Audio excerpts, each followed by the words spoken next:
On this week's edition of inCycle, we're with the tractor domestique, Ft.Tim Declercq. The art of bringing people in the front and knowing the tactics about chasing the breakaway, you kind of learn it through trial and error. We look at the evolution of the Amstel Gold Race. You know, I done well in the tours, in the Tour de France, and won stages there, and so to come up, step up, and win the Amstel Gold Race, it was really huge. But first, last year's Paris-Roubaix nearly man, Nils Politt.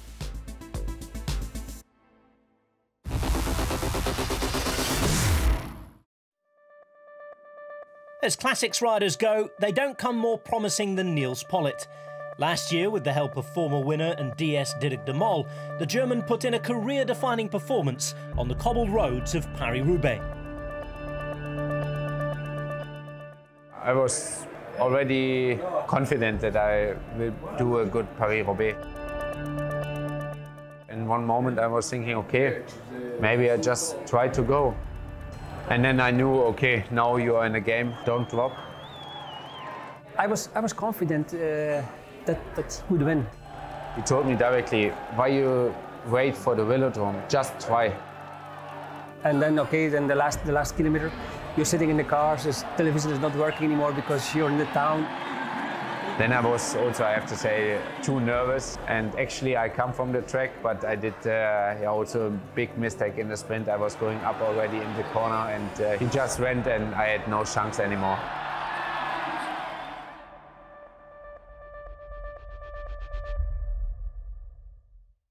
That win in Roubaix may have just slipped away, but the experience reinforced Politt's affinity for cobbled racing. I went quite a lot of times with my dad to racing in Belgium. They fits me better, some couples, and I really like the racing in Belgium. Then I was coming to also some small stage races in the juniors where we was going over the couples already, and I really like it. Not even the couples, like only Paris-Roubaix. I really like also just to ride in Belgium, like Tour of Flanders, Haarlebeke, and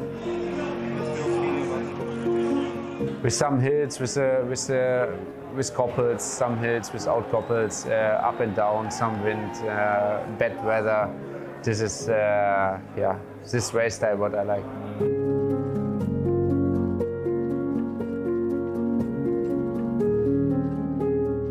Nils is a rider that I followed already like 4 years. His name was coming back in races, on the under-23 races, and especially the way how he's racing. It's somebody, it's a fighter, and you could see it straight away. It's someone with a big engine, and this is what you need to be a classic rider.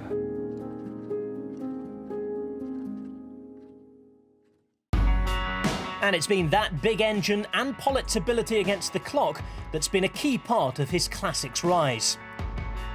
When you look to his results from 17, 18, and when you look to his results in the time trials in 19, what a step he made also there. And he's only 25, so in each thing he will never be a climber, he will never be a top sprinter, but he can be sure one of the best classic riders from his generation, and also in the time trials he can still make progression. I really like to suffer. I really like also to have long races. On the end, everybody is dead and everybody is fighting with himself. So, and these are the races of which kind I like. And this will help him because a time trialist can keep going. Once they have, for example, a gap of 20-30 meters, most of the time they're gone. And also, like with Nils, I see it happen in coming years that this will happen also. He will go one day and you're not going to see him back.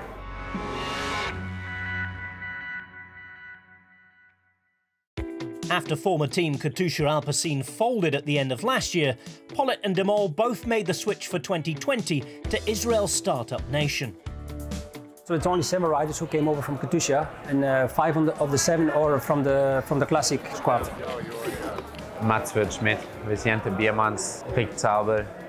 We have guys in the classic team who was also last year there and was helping me a lot. We have like 10, 11 riders to do the classics. A lot of teams are thinking we are a little bit underdogs, but I think we have a really strong classic team. Nils and Andre together now in one team, so they are from the same town. They train a lot together, so they know each other very well. And we have seen also Greipel has not been alone just a top sprinter, but also in the one-day races he was often present till deep in the final, and he will be super important for Nils. I have seen him growing this year, not only as an athlete, but also he becomes more and more like a leader. In the race, he's on the radio. He knows what he wants. I mean, you're never sure, but I'm almost sure he will win one of those big monuments soon.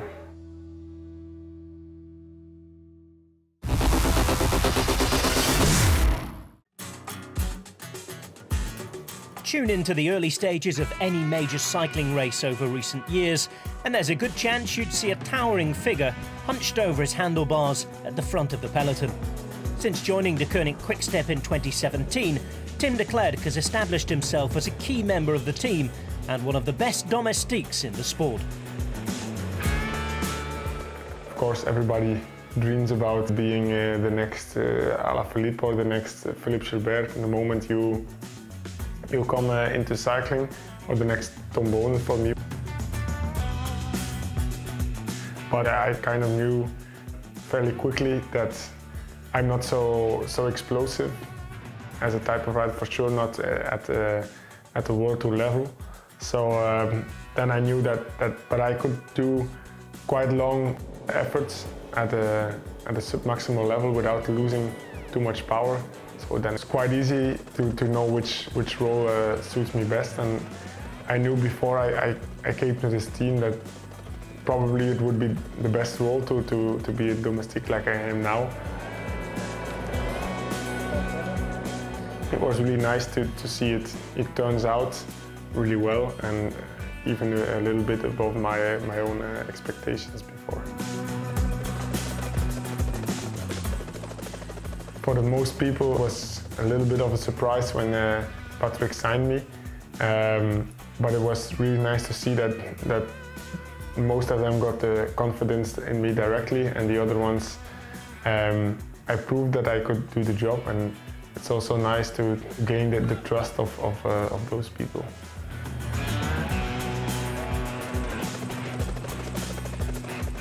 The art of bringing people in the front and knowing the tactics about chasing the breakaway, you kind of learn it through trial and error, but also I got a very good example here in the team, Ilio Keese.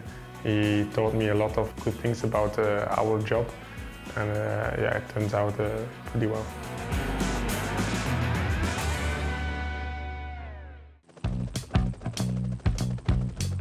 A popular figure among riders and fans alike, Declercq's tireless efforts pulling the bunch along have also earned him one of the best nicknames in the sport, El Tractor.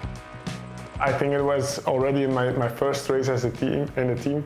It was the Vuelta a San Juan in 2017, because I spent the whole race either in the front of the peloton or dropped when my work was finished. And there was an Argentinian sports commentator.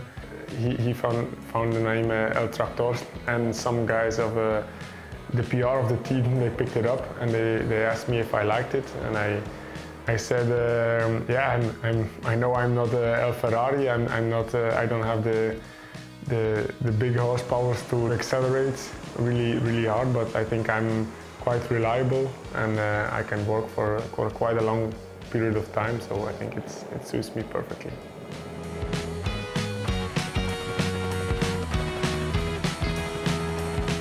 The tactical part and the strategy about it, that's something that was developed by the team. Those classics are always so stressy. Everybody knows the position is so much more important than in other races where it's more done on the power.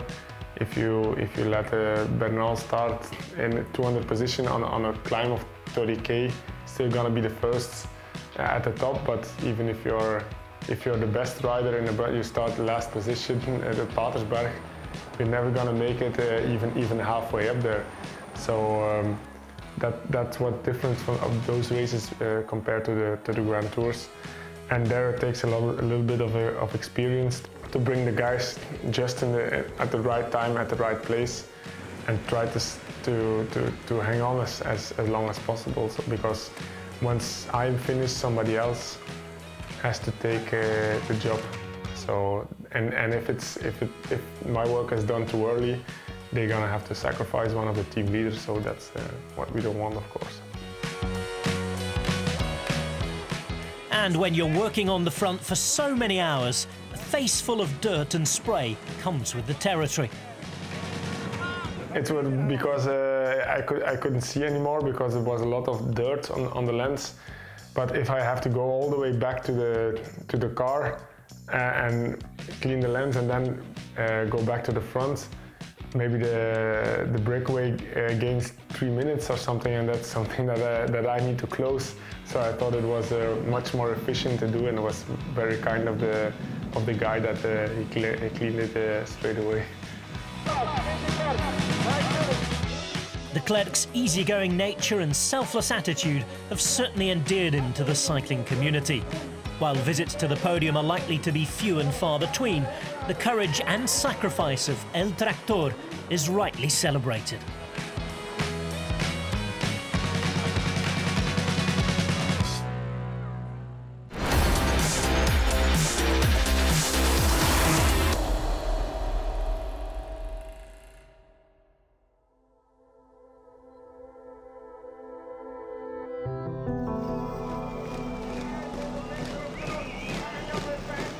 She has raced since she was a youngster, and now she is going to look like she is going to take the gold medal as the world champion. Of course, it's a big honor when people compare you with other cyclists or say you're great or the greatest.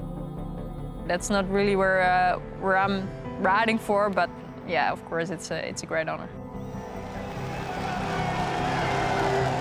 Marianne Vos is the world champion here in Limburg. With 12 world titles across road, track and mud, there's no question that Marianne Vos is one of cycling's greatest. Having won virtually everything there is to win in the sport, what is it that has made this unique rider great? To find an answer, we now look back on interviews over the past 5 years with this true legend of the sport. As a younger rider, I didn't really like the attention. I've always loved the competition, and on the bike I felt really comfortable. But off the bike, with the cameras and all the attention and people wanting things from me, I really had to get used to that. And I even questioned myself if I really wanted that. But yeah, I wanted to be a rider. I wanted to show my best and use my talent. So yeah, then you learn how to deal with it.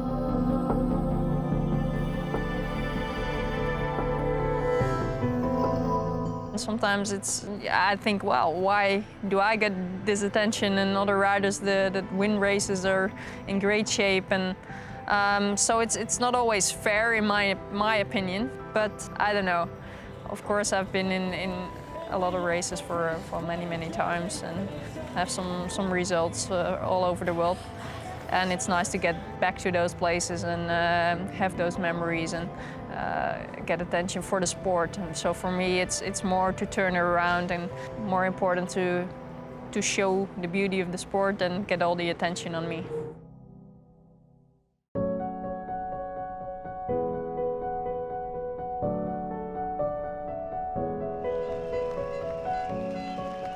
For me, cycling has been a really big part of my life, and I think due to cycling I learned to express myself. I've always been a shy and quiet girl, and with cycling I knew how to get the best out of myself, but also to show myself and to express to other people who I am. For me, cycling is my life. It has brought me so much, and I'm very thankful for that. So I learned actually all those things due to cycling.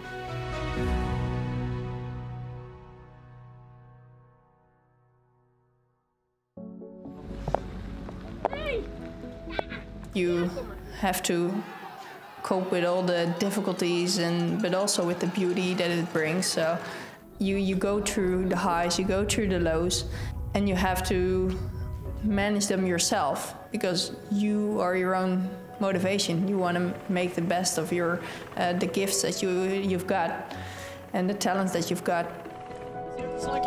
It's going to be really close to contested. And look at Marianne Vos on the left in the orange. Dijkman tries to come through. Marianne Vos, though, the legend, the icon. Is she going to take it? Yes, she is. Marianne Vos. I already got those questions when do you retire, when I was 25, 26, because I've been in the elite category on the highest level since I was 18, 19. So I can understand that people think I'm there forever already. Competition is that's the thing I'm doing it for, and I love riding my bike and travel around the world, and we just ride on beautiful places. But competition is the biggest motivation for me to keep going. I just love the game, so if I can play the game and be part of that, then it's then I love to do that. At one point, of course, you have to let go, but for me, the point is I haven't reached that point yet. For sure, I want to race for a couple of years more, and yeah, I still feel if everything goes well and everything goes to plan, and I can train well and feel fit, then I'm still there with the top riders. So I'm not done yet.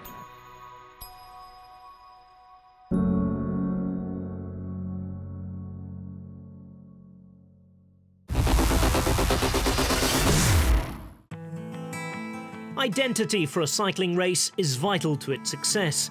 Case in point, the Amstel Gold Race. Relatively modern when compared to the races it follows on the calendar, after 54 editions, what is it that makes the Netherlands' biggest classic so special? The beautiful landscapes of Limburg, a tempting course for classics and climbing specialists, and in recent years, spectacular finishes. Back in 2015, the race marked its 50th anniversary with a special party for past winners, including the late, great Arie den Hartog. Ik was de tweede winnaar van de Amstel Gold Race. De eerste winnaar was Nils Politt. En voor mij was het iets formidabels natuurlijk om de eerste klassieker in Nederland, om die te winnen. Ik denk dat het toen net zo zwaar was als nu. Alleen de Amstel Gold Race was niet zo erg bekend. Het was de tweede Amstel Gold Race. En als Nederlander zijnde en vooral als iemand die in Limburg woont, was dat natuurlijk een fantastisch iets. En ik wist dat de Amstel Gold Race zich afspeelde in het Limburgse. Ik woonde hier, dus ik wist de weg en ik wist eigenlijk waar je voor in moest zitten voordat de slag ging vallen. For the Australian Phil Anderson, his victory in 1983 would be the first great one-day win of a famous career. We still had about 20 kilometres to the finish going up the Koorberg, and I attacked, and I was joined by Ft.Tim Declercq and I think Henny Kuiper. And Henny Kuiper punched, and that just left Ft.Tim Declercq and I attacked Joop towards the top of the berg, and it was like 12 kilometres to the finish. You know, I done well in the tours, in the Tour de France, and won stages there, and so to come up, step up, and win the Amstel Gold Race, it was really huge. Like Anderson, Dutchman Erik Dekker won multiple tour stages in his career, but few wins would top victory in his nation's biggest race in 2001. It's a really big race in Holland. I mean, people in Holland, they like cycling, but the Tour de France, of course, is really, really big. But in the Amstel Gold Race, it's also tremendous, yes. Over these stellar years, the Amstel Gold became the obvious highlight of the season in the Netherlands. But by 2016, the race had a problem: predictability. It seems to be of a pattern in the last couple of years that the bunch is a lot bigger coming towards the finish. whereas back in the day, it was usually, you know, the battles were like 20, 30 kilometres to go and there'd be a breakaway, and whereas now it seems like it's, you know, a pack until like 2 or 3 kilometres to go. That kind of criticism led the organisers to act ahead of the 2017 edition. The biggest change saw the final ascent of the legendary Kauberg pushed back to 20 kilometres from the finish. The result, somewhat of a renaissance for attacking moves in the race. That decision became further vindicated on an extraordinary Amstel Gold Race day in 2019. A look behind, but Nibia here is riding away from them. She's got about 50 metres over the former world champion behind Nuya Dome at 1.8 to go. The road still drags up, but when she picks up this little bit of a tailwind, it's going to help her. This is going to be an absolute thriller. What a finish to Amstel Gold, inside 200 metres now. She's holding on for dear life though, as Van Vleuten goes. Nibia Dome is there, Nibia Dome is going to have it. Oh, it's breathless stuff to the line.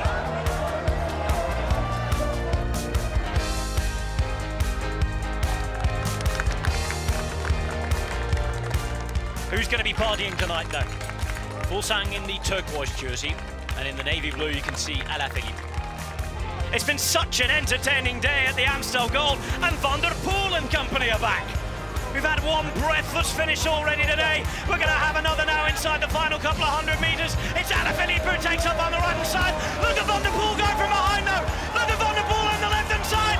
Mathieu Van der Poel's going to do it. Mathieu Van der Poel, this is incredible.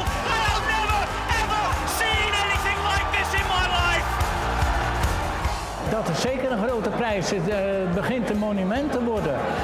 Als we dadelijk over 20 jaar nog eens de Amstel Gold Race, dat er zoiets is. En dan is het gewoon al een monument.